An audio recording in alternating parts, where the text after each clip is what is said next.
I'm attorney Tom Foley with RSH Legal.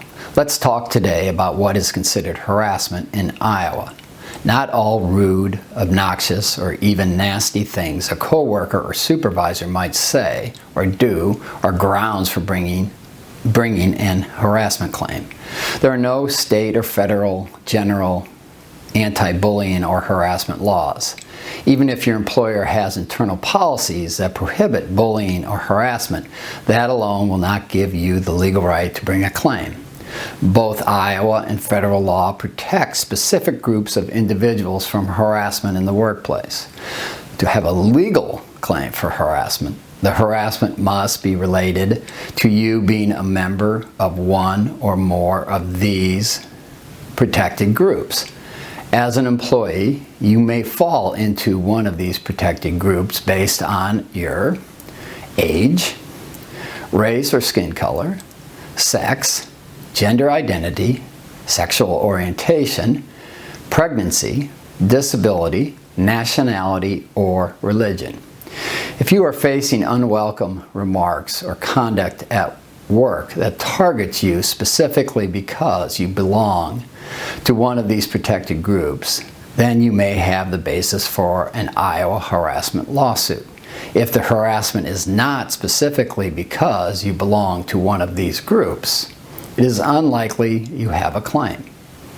For example, if your boss or coworkers make comments about you because you are tall, you probably do not have a viable harassment claim, no matter how severe and persistent this teasing becomes. However, if your boss or coworkers make similar or worse comments because you are gay or Muslim, you probably have a claim so long as the other factors discussed below also exist. While the law requires the harassment to be based on your membership in one or more of the protected groups, the law does not require that the harassment happen in a certain way. Harassment can happen through words or behavior. It can be in writing or it can be face-to-face. It might involve physical conduct or it could involve gesturing. Some examples of behavior that could amount to unlawful harassment are offensive communications, whether by email, written memos or notes, text or instant messages. Offensive jokes, ridicules or insults, offensive gesturing or body language, offensive comments or statements about appearance, clothing, or other things, or unwanted touching or physical contact. To succeed on a claim of harassment, you have to prove that the harassment was significant enough to actually affect the terms and conditions of your employment. There are two ways of doing this. Number one, quid pro quo harassment. One way to prove the harassment is affecting your employment is to prove that your supervisor is holding some specific job benefit over you in exchange for your dealing with inappropriate words or conduct. That is what the law calls quid pro quo harassment. Quid pro quo means something for something. A classic example would be if a supervisor asks you out on a date, you turn him or her down, and then the next day the supervisor fires you.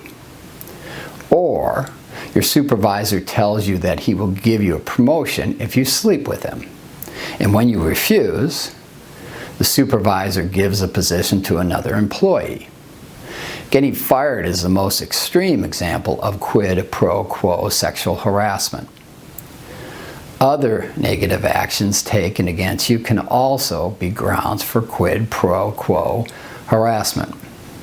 Giving you a poor performance review, denying you a promotion, demoting you, or withholding a raise are all examples of negative consequences that can give you the basis for a harassment claim.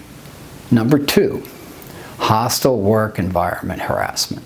In a hostile work environment claim, the harasser might be a supervisor, but it might also be another coworker.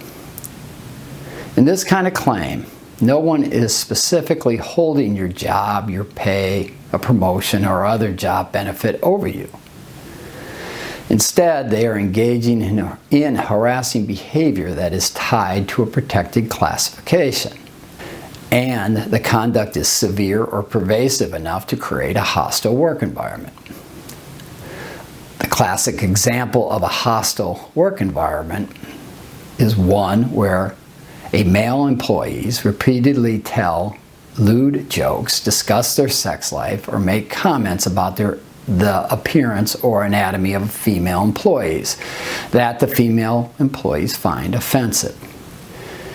Even though harassment can take on many different forms, a single incident is not sufficient to create a hostile work environment claim in most instances. To prove a hostile work environment harassment case in Iowa, you have to show that the harassment was severe or was repeated, ongoing, and pervasive. The nature, frequency, and duration of the harassment must be so significant that your work environment becomes hostile or abusive.